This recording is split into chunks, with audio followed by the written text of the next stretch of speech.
Babble with Ben. This podcast is recorded on the lands of the Wurundjeri peoples of the Kulin Nation. I wish to acknowledge them as traditional owners. I would also like to pay my respects to their elders, past and present, and Aboriginal elders of other communities who may be participating today. Welcome to the podcast, Karina, Penna, Adam Steinberg, aka Slurm. Hello. Hello. How are you? Good. Good. Slurmy. Slurmy? Oh, good. Slurmy. I was getting slurmed in the car today, actually. I was listening to Paper Skin. Oh, Very thank you. different to the previous one.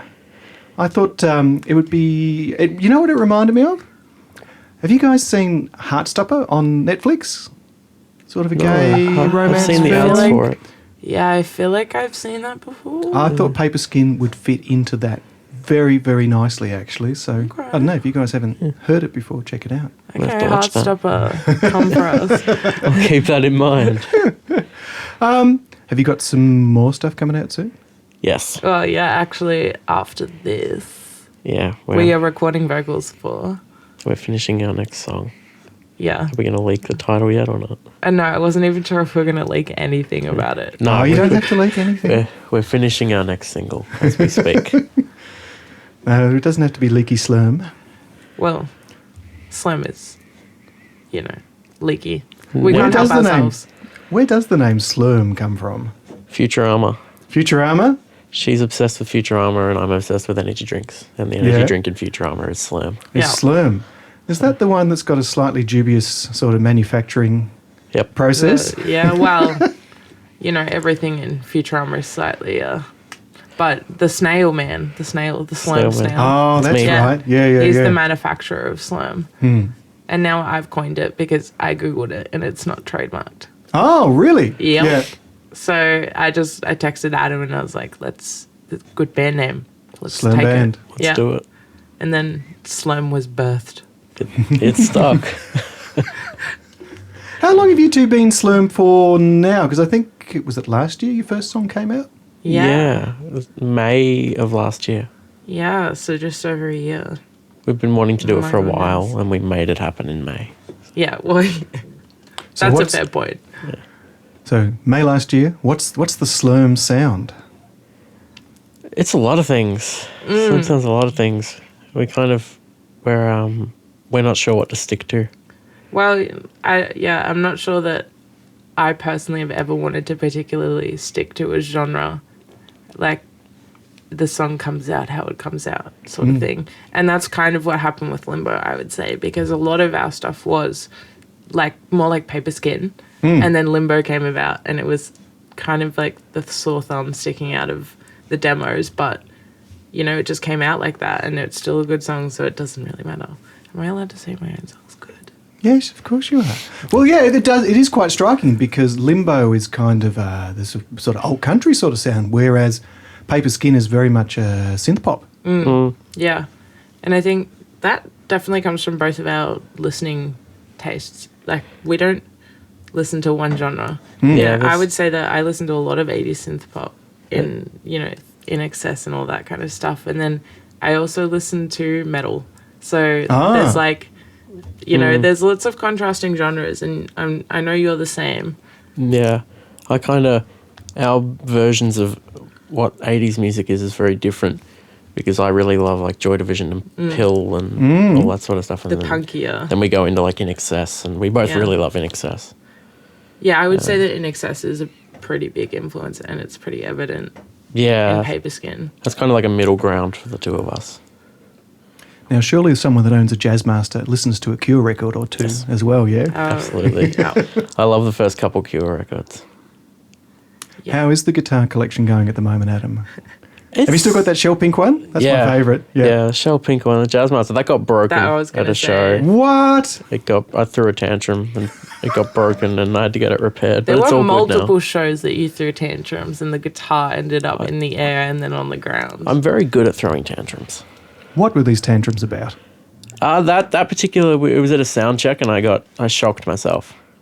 By playing well or with electricity? Electricity. I kind of zapped myself and kind of went, oh, and threw it down and broke. The neck was sitting on an angle, and it was, Ouch. Oh, God. It was bad. A shim or two later and yeah. back in action? Or was the body stuffed or not? There was a chunk out of the body that we had to re-glue, and then we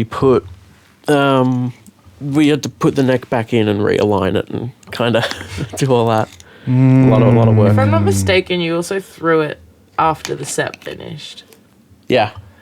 So it had like so much abuse at this one gig. It was just horrible. There's a couple of shows that a couple guitars have been really damaged at. I'm very impulsive and not very bright, so things get broken. And that's also how you ended up with so many guitars, correct? Yep. Pays to have spares, hey, with something like that. Absolutely. And so you guys have got a gig coming up soon too, yeah? Yeah. Actually, we've got quite a few, right? We've got a lot of things planned out in the next couple of months. It's looking to be very busy. Yeah, it's good. I'm excited. Yeah, it's something for sure. Well, this week we're playing at Bar 303 in Northcote. Yes. And then the day after that we're playing at Boogeyman Bar. Yep. Boogeyman Bar. I like that place. It's eccentric. Matches my vibe. And then we've got we've got the fabled house party gig, which actually has a couple Box Hill bands in it. So I've seen something about this. Can you tell me more about this? Or is it a secret? No, it's out. It's not a secret. It's out. Tickets are out. We're playing with Ozagun and Waxman, and I can't remember some of the other. I know Liam Morton's playing. There's quite a number of bands. It's going to be like It's going to be an all-day thing in Doncaster, and it's going to be a lot of fun. Yeah, it's going to be like a house party thing, sort of with the bands, and then afterwards, I think the last band's on at like midnight or something. Yeah. So it's going to be good. It's like Box Hill Woodstock. Yeah, come along. Who's organising it? Ozagun. So Ozagun's organising it. Ah, cool. Yeah. Cool. And then we've got another house party gig now. Yeah, we're doing another house party at the end of August with our friends, the Daydreamers. Which also have a couple one boxy student. Yeah, I think the drummer's a Box Hill student. Yeah. So you two are, of course, both students here at Box Hill. When did you guys sort of start playing together? We met in 2020. Start of 2020. Oh, the before times. In the diploma. Yeah. Oh, I remember those days. It was like the literal not even 2-month gap before COVID started just raw dogging us. End of January and then like middle of March in between that gap. Yeah, and I think this is the meme of Slurm, is that Adam loves his energy drinks, particularly Mango Loco Monster. Sponsored. And I remember the first time we met, you were grabbing a Monster out of the vending machine. That would make sense. And I was like, because I heard that you'd had 3 that day already, and so I was warning you about a heart attack, and you said bring it on. It will come. It will happen. It's not a matter of if, it's a matter of when. Well, I'm glad there's not one here right now. Oh, I had one before, you missed that. Okay, well, I'm glad I did, actually. What's your energy drink count for the day now, Adam? 1 so far. There will be 1 on the way home, probably. Which is an improvement from when we first met. Yeah, considerable improvement. And in the early days of Slam, I would come over and Adam would be sitting at his little recording desk and there would be a slab of Mango Locos. Like, I kid you not, a slab. 4 when you were them. buying them. Yeah. And they would just be stacked up beside him, bulk buying that Mango Loco, smashing it down during sessions. She made me a gift. She got this like can of Mango Loco and put like a fake plant in it. Yeah, And they made us this recycling. gift. So that's sitting on the recording desk now. Oh. Well, you can't drink that one. No, not yet. And the plant's still alive? Oh, it's fake. I don't. He would. Thank God. It would die. Adam if it would was kill real. it, so it just needed to be plastic. I'd take after my mother and kill everything like plant-wise. That could have gone somewhere so different. Holy moly! And so you met 2020. So you both came up through the diploma, hey? Yep. Yeah. And how did you go? Did you guys get to see each other much during the lockdown, or what happened? Everyone in that diploma oddly stayed fairly close. Yeah. I think because we had group chats. We had Yeah. there was obviously the Discord calls and the gaming and Yeah. that I think that kept us fairly close. Among Us was very popular that year. That's true. That's right. Yeah, we played a lot of Discord games and like not even just games, but just on Discord with Sitting there people talking. in meetings, like just drinking, talking, whatever. And everyone kept the social element of it up pretty good in that class, which I think a lot of us were friends in that.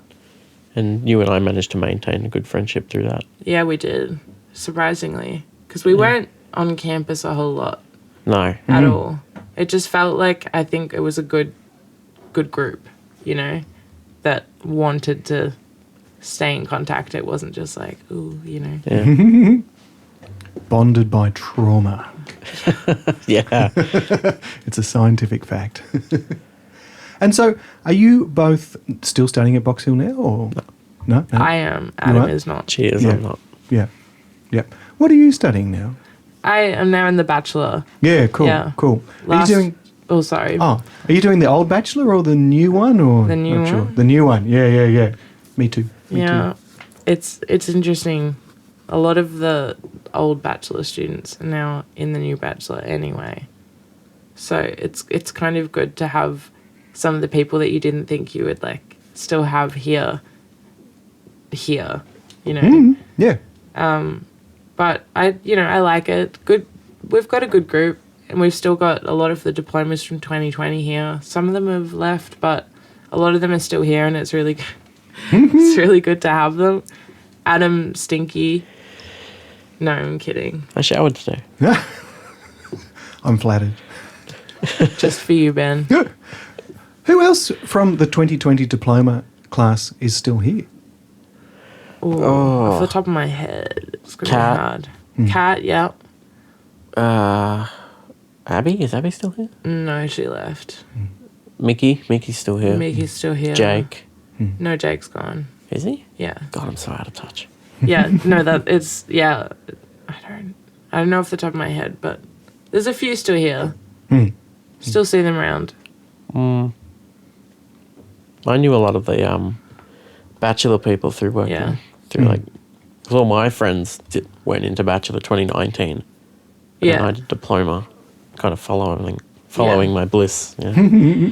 Yeah, I mean, our band is mostly from Box Hill. Yeah. The Bachelor. Who's in your So- band? We have Connor and Alex Roberts. Yes. We have Angus Wang, who isn't a Box Hill student but is one of the greatest drummers I've ever. And Chris Harris. Yep. That Yep. guy. Yep, the one and only. He's the common thread in this. Ozagun, Slurm. Always what else is is. it? Liam Morton. Yeah. Yeah, he's just the all-around He's sax so player. good. Yeah, he is. He is one of the best. So it's no surprise that he is in high demand. But Yeah. he's added quite a like He doesn't only add an incredible amount of musical talent, he's just such a nice person. yeah. He adds a great vibe to like every rehearsal And he's every so gig passionate at gigs as well, which Yeah. is always so good. Yeah. And he's just his sax has added another element to the slam music, I think. For sure. Like something that was necessary. And so it sounds like Slurm's really evolved from a duo in 2020 to a full band in 2022. Yeah. Yeah. We're finally able to do that. Yeah, I It's think, taken a long time, but we've finally got a band that we're comfortable with, and they're all amazing musicians. I wouldn't take back the timeline either. I think it was like super important for us to build Slurm. A necessary growth period. Yeah. And then now we have the band, and now it feels just like there's so many more elements to the performance or the songs or whatever it is. Like, and it's just great to work with all these talented musicians as well. I feel like that gave us perspective on, writing different music and going into different sort of genres. Well, I grew up with some of those guys. Like, Yeah. Connor and I have been playing together for like 5 odd years now. Oh, So really? Yeah. I went to high school with Connor and Alex, and they were down on the peninsula with me, so we all kind of, So when we write music, I can write in mind, keeping in mind that Connor's going to be playing that bass part or Alex is going to be playing guitar. So when I'm writing music, I can just be like, all right, cool. Keep that in mind. Yeah. That's their style. Chris too. Oh, and Chris. Yeah, he can kind of just come in and just blast out something, and then it's like pretty damn good. Yeah. Which we're very fortunate to work with such talented musicians. Yeah. Very much so. When you are writing songs, do you... how's the workload distributed? Where do both of you have your strengths when it comes to songwriting? Definitely. Adam won't admit it, but he's pretty good songwriter. I have moments. Yeah, you do. You come to me with some, even like simple chord progressions can turn into paper skin. Like that's one of the simpler ones, but then there are more complex ones. And yeah, he'll come with ideas, a riff. Maybe you often get carried away and do like a whole entire demo track of everything because I get carried away with Logic and do like MIDI drums and MIDI bass or something and play a guitar and send it to Karina, and Karina will either be like, yeah, or she'll be like, ooh. And we'll take it from there. Yeah. Generally, I'll sit with it and write song words, melodies.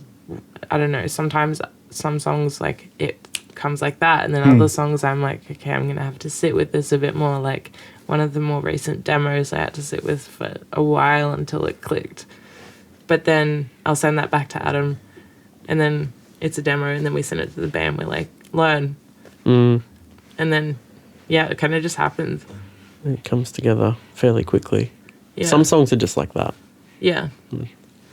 And sometimes it's like a late at night demo that Adam might be working on. He'll like send it through. 3 o'clock in the morning. 4 Monsters Deep. Yep. Yeah, literally.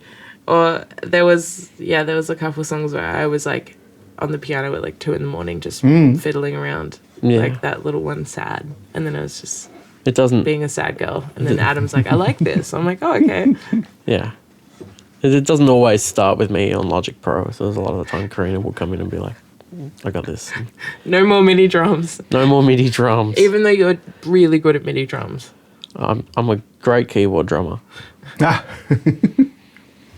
I do remember listening, I think it was last year, you put out a solo album, Adam? Yep. What was that one called? Did you put it under your own name, or was it a... Yeah, that was my thing. It was called Short Songs. Yeah. My friend played that to me the other day, actually. I was kind of embarrassed. It's been a while since that came out. It's a different time, for sure. It was last year. Yeah.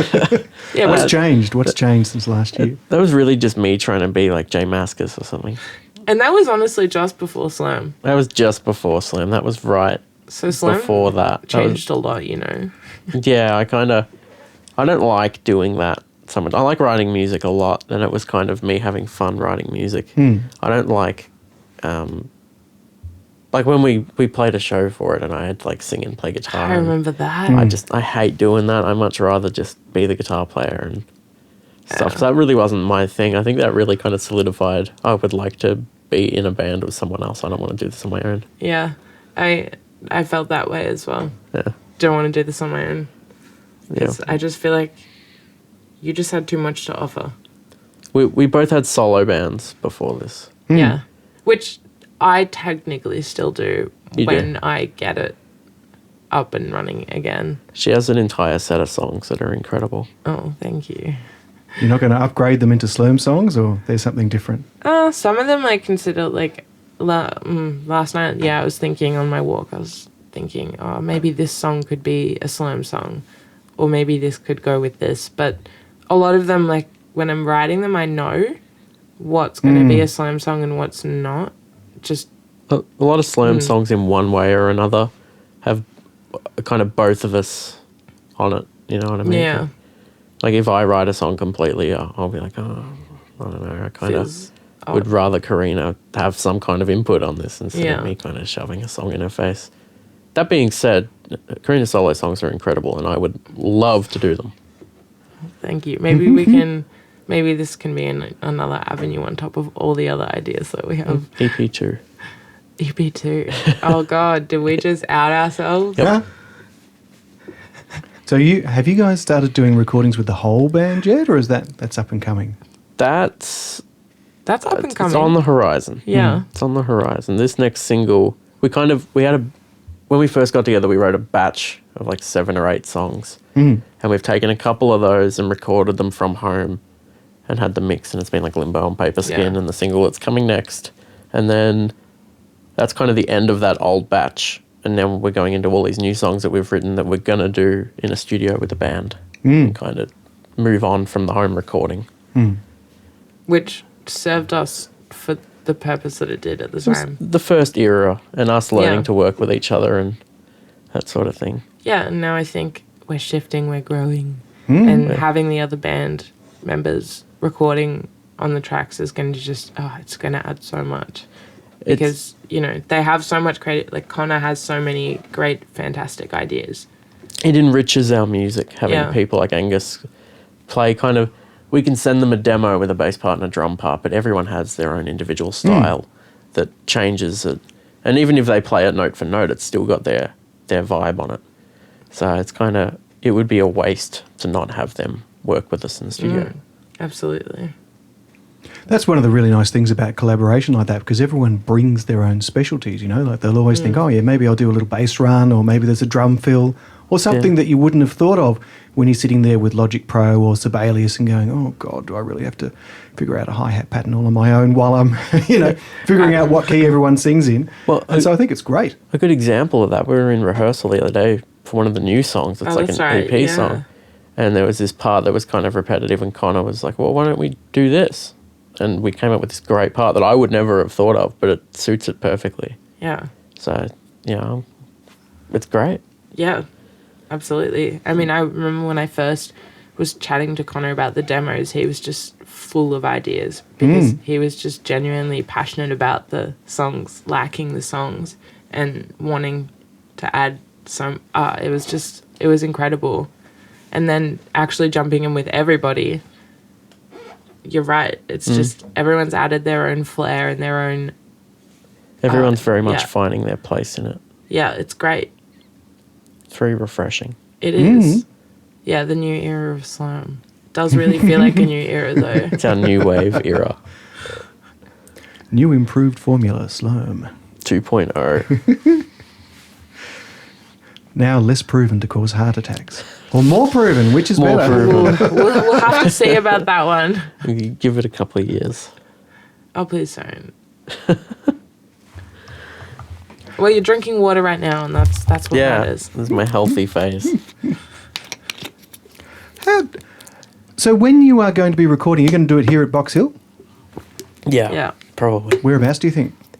I've worked in Studio A a couple times, and I love Studio A, but Studio B is just as good. Like, really. But Studio A would be the top. Studio A is bigger and vibier, and people kind of go, oh, pretty, but really, Studio B isn't hugely different. No.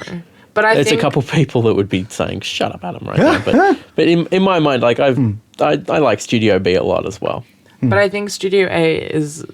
Like, you look at that and you just think, oh, this is such... You can see bands there recording and, like you've seen on documentaries. Yes. Like, it just looks... It has that vibe. That's the place. Which is why I kind of wanted to use Studio A, not because of the equipment, yes. But for the band to get into a zone, to get into a vibe, and for not only the music and the recording, but for us as a group, as people together as friends, it's also like an incredible bonding experience. And if you're excited to be in the studio, that can't help but come across in the music, I would feel. Yeah, absolutely. I've been in studio situations where it's not been a good vibe, and I think it almost taints the recording. You kind of listen to it when it comes back, and you're like, yeah, it sounds good, but God, that was hell to make. So I really kind of, when we make this EP, the vibe. We'll do whatever we can to keep the vibe up. Pristine. Free Monster Energies or whatever it is. Make everyone happy and just... Bring the slab. Yeah. Bring the slab. Bring the slab, bring the plant. Keep it all going. Bring the plant. Put on the desk for a little bit of aesthetic vibes. I have a Frank Zappa pop vinyl that can watch over us. Yeah. Will you need a studio tech when you're working in Studio A? There's an engineer. I have a friend who's an engineer that we'll definitely be bringing. Yeah, yeah. For sure. There's a couple of people actually that we have been talking about. A couple of general watching over helpful people.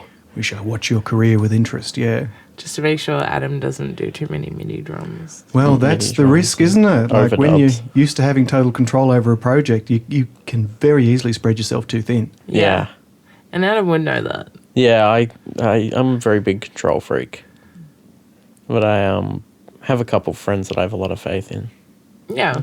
And we've worked with them before and they've added so much to... I remember Paper Skin, like before any of the mixing, producing, and then after. And it was just like, whoa, Very is this the different same product. song? In a way, it was just like those small, tiny things added so much. And they were things that neither Adam or I kind of would have thought of. Looking at you, Jack Manic. So what was the mixing and producing process for Paper Skin? Who came on board? We hit a point where we were kind of, I thought it was finished, and then Karina was like, well, there is more that could be done to this, and my ego was kind of like, no. She was like, yeah. We asked Jack, becoming my friend Jack, incredible sense of what should be in a song and what shouldn't be, and this is too much, or this will add to it, this won't. And he came in and did some production with us and helped us do the vocal. And Yeah, that's right. kind of put it all together. And then a friend of mine, Colin Ledbetter, did mixing and some additional production and mastered it and just made it sound so much Absolutely better. fantastic. It's incredible when we got the mix back. Right? He's a genius. Shout out to Cole and Jack Yeah. Manic. Mad honestly. scientists behind it all. Yeah. Because Limbo wasn't the same process, was it? Was Limbo an in-house job? Limbo was both of Yeah. us.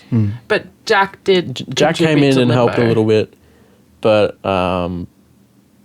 kind of he helped a lot, but he was kind of back a little bit more. Yeah. Paper Skin, I was like, go nuts, and he was like, all right, well, we should do this and this. And I think it was different because Limbo, we had everything pretty much recorded and everything, and just kind of went to Jack and said, hey, what can you do? Whereas Paper Skin, we did a lot of the recording with Jack. And so it was like pointing out the nitty gritties of it all. And that was really good because I would not have seen any of it.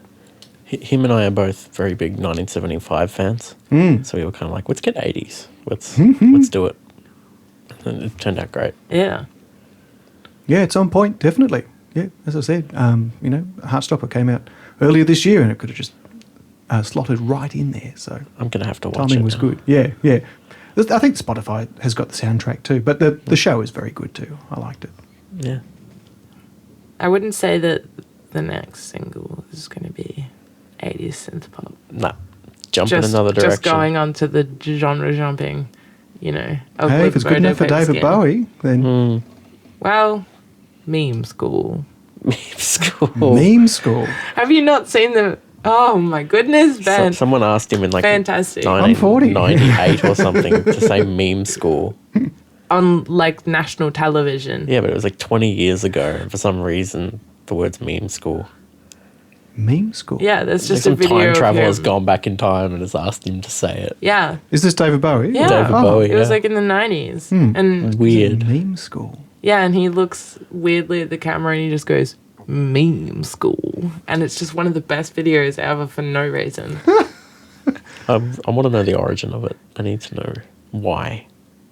Yeah, like, so the thing was that everybody was like, oh my God, David Bowie is the father of all memes. He birthed memes. Because I don't David. think the word meme was a thing. Definitely It the not. might have 90s. been. It was made up by a guy called Richard Dawkins, who's famous for a book called The God Delusion. And I think he came up with the idea of a meme. Well, thank you. Okay, Yeah. I I never didn't knew know that. that. I don't know if he did. I don't know if it was as early as the 90s or not, but we'll have to get someone to fact check that. Meme We'll see. education. Well, yeah, and that's the other thing, learning about in content creation, that meme marketing is actually an effective tool for promotion. So I just thought, let's milk it. All Let's of our meme relevant this. posts have been shit posts. Most of our posts are Yeah. shit posts. They are. It's true. What are some of your favourite shit posts that you two have come up with? Well, when we got 69 followers, that was like Oh, well, that's a classic. celebration. Next up, 420. Yeah. God.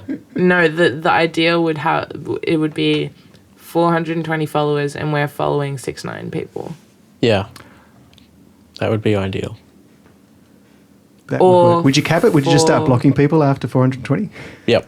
Yeah, that's it. The first guys. We're not allowed You any need to more get fans. in. You need to get in quickly. There's only a couple hundred more spots for you to follow Slurm's Instagram account before we start blocking y'all. We're breaking up at 420 followers. Oh God. Okay. I remember reading somewhere how Kanye West was following like one person when he had like millions of followers. And then when he followed a second person, that person just got an extraordinary amount of attention for some reason. That's so odd. I love the internet for things like that. Strictly like just terrible, not relevant things at all. Just like, And that's what Slurm aims to do. yeah. Provide you with memey content. Yeah, we're that has taking no- over the internet. Well, Slurm, thank you very much for coming on the show. We'll Thanks for wrap it having up us. there. Hey, that's all right. Where can people find you on the intertubes? Spotify, Instagram, Facebook. Most of everything. Most of everything. I think we're Slam Band on Instagram. Is it Slam Band on Facebook? Slamband Oz is the what? is the username. I Oh, well, the think. username, but nobody But it needs just to says know the- Slurm. Yeah, it's Yeah. just Slurm on Facebook if you search that up. And And Spotify. SLURMBAND. Yep. Yes. And then Slam on Spotify, And Apple Music and iTunes, and what's it, Deezer, the same and thing. Yeah, on Deezer and Napster SoundCloud and- and Are you ticking and talking or? yeah. well, we have a we TikTok. have a TikTok, but we don't maintain. Go follow Oh, it same. because I do have plans to rebirth the TikTok because after taking a content creation class, TikTok is a valuable tool for all musicians. Karina is more connected but to the interwebs than I am. I hate TikTok and I don't have TikTok. So funny that you say that, but we will be creating meme content on TikTok, I would say. And also some like nice little snippets of songs, but mostly meme content. I will look forward to the shit posts. Thank you. Thanks so much. Have a good one. Thank you.